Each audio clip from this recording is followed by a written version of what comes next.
Next item on the agenda is audience members who wish to address the board. First person I have on my list is Mr. Cato. Okay, y'all bear with me for a while. It's been a while since I've had to speak. In February, we started coming to the board meetings to request a change in leadership at Asheville High School. It took us 7 long months to accomplish that. And as we sat through the meetings, we started to more and more issues sparked our attention. Tonight, I would like to discuss a couple of the most recent ones with you. And let me preface this by saying that it is nothing personal against any one individual. This is only about doing the right thing. At the board meeting on June 20th, 2011, you passed the 2011-2012 salary schedules. In doing so, you increased the salary schedule of the Child Nutrition Director, the Community Education Director, from a starting salary of $46,388, that is with or without a bachelor's degree, to the starting salary of $64,652. If you hold a bachelor's degree, you add an extra $3,000, making it $67,652. That is a jump of $21,264 each, and a total of $42,528 for those two people. Now, before, on the June 20th board meeting, I printed out the CSFO salary schedule from the 2010-2011, which was posted on your website. According to the schedule, after 5 years of service, Mrs. Nancy should be making around $49,574. I'm thinking that's about how long she's been there. Now, during the June 20th board meeting, there was discussion to increase the CSFO salary schedule to $95,230, and that motion passed. That results in a salary increase of $45,656. Of course, the scuttlebutt in the areas that Mrs. Nancy's been making that all along, or pretty close to that. I noticed a few days ago, I printed out the new 2011-2012 CSFO salary schedule was posted, and it says the same thing as the 2010-2011 salary schedule.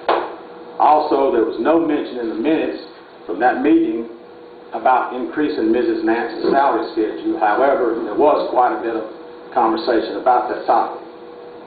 My question is, why was it omitted from the minutes, and why are you deceiving the public?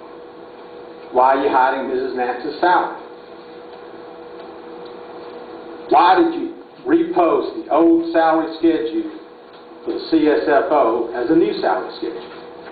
Mrs. Seals, I would like to ask you, what is the true amount Mrs. Nancy made last year, and what is the amount she received in all forms from the St. Clair County Board of Education?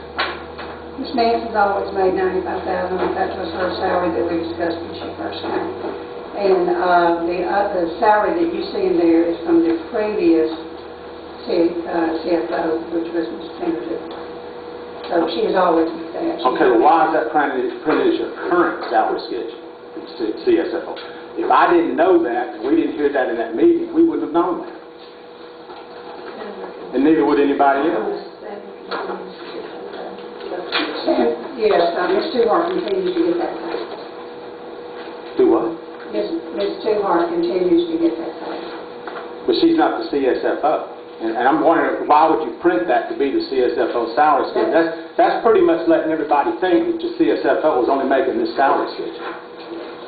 And that's what we thought until we found out in that meeting on the 20th that we're completely wrong on that. So what you're saying is, all right, so here's why we believe that happened. Because why would you be even reposting what she put on there? That doesn't even make sense. If Ms. Tuhart is not in that CSFO position, why would you put that in the salary schedule? That is her salary, but that's the salary that she gets. What is her position? She is a secretary. But it's posted as a CSFO. That's what I don't understand. Why is Mrs. Nancy's salary schedule not in there? It is in there. Where? Because it's not. I made a copy of the whole thing. There's not anything in this next salary. It's underneath this, temporary salary schedule.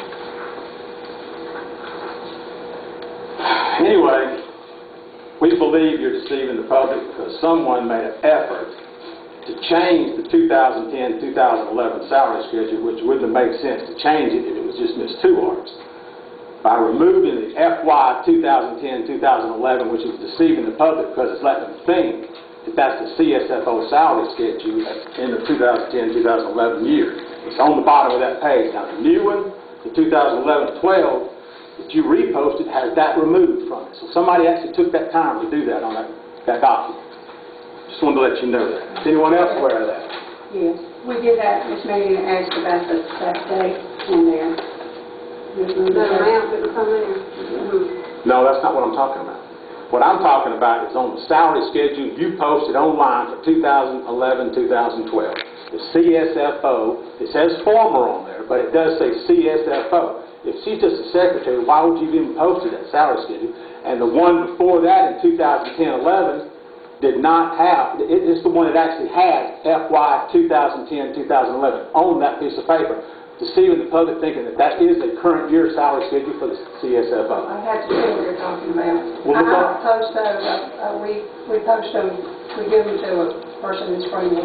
Well, anyway, that's all beside the point. The point is, we were in the meeting when it happened. It seemed awfully odd the way it happened. It was brought up as a mistake, and I applaud the people that are actually up there discovering mistakes.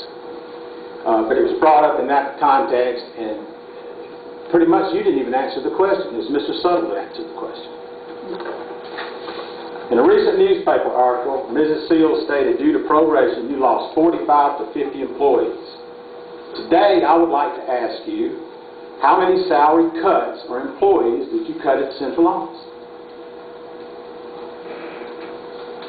4. And I'm not talking about the ones that retired on their own. Right. You cut 4 people, salary pay. But that's not what's on the new salary schedule. You didn't say anything about that. The salary schedule has possible positions. Which ones were cut?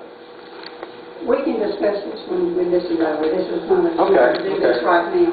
Yeah, typically we don't respond to public questions in a public meeting. Okay. Well, like I said, this is a public meeting. It seems to us that you're forgetting one important factor. The St. Clair County Board of Education is not a private corporation. This is not the Jenny Seals and Friends Country Club, which we have often heard it referred to. This is a public-funded school system by the taxpayers of St. Clair County and the state of Alabama. And we demand you start putting our teachers first.